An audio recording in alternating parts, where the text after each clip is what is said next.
13 سال ہو گئے شادی کو، اولاد نہیں ہے۔ میرا بھائی، یہ بہت سارے بھائی بہنیں اکثر یہی سوال کرتے ہیں کہ جی ہماری اولاد نہیں ہے، 13 سال ہو گئے، 10 سال ہو گئے، 15 سال۔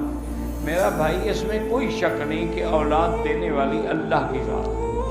وہ جب چاہے دے، جب چاہے نہ دے، چاہے لڑکا دے، چاہے لڑکی دے، چاہے جوڑے دے، لیکن اسباب پر عمل کرنے کا بھی حکم ہے کہ میاں بیوی پہلے دونوں جا کے ٹیسٹ کروائیں کہ نقص کس میں ہے، خامند میں ہے یا بیوی میں ہے۔ اگر نقص خامند میں ہے تو وہ علاج کروائے اور پھر دعا بھی کرے تو فائدہ ہوگا۔ اگر وہ علاج نہ کرائے اور صرف دعا کرتا ہے، اس جیسے آپ روٹی نہ کھائیں لیکن کہتے رہیں الحمدللہ الذی اطعمنا وسقانا، تو کیا فائدہ ہوگا؟ وہ کھائیں گے تو دعا بھی لگے گی۔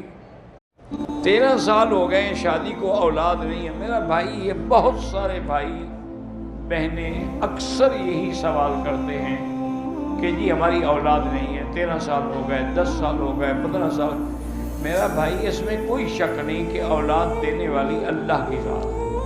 وہ جب چاہے دے، جب چاہے نہ دے، چاہے لڑکا دے، چاہے لڑکی دے، چاہے جوڑے دے، لیکن اسباب پر عمل کرنے کا بھی حکم ہے کہ میاں بیوی پہلے دونوں جا کے ٹیسٹ کروائیں کہ نقص کس میں ہے، خامند میں ہے یا بیوی میں ہے۔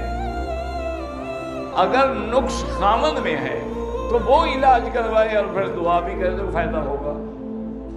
اگر وہ علاج نہ کرائے اور صرف دعا کرتا ہے، اس جیسے آپ روٹی نہ کھائیں لیکن کہتے رہیں الحمدللہ الذی اطعمنا وسقانا، تو کیا فائدہ ہوگا؟ وہ کھائیں گے تو دعا بھی لگے گی۔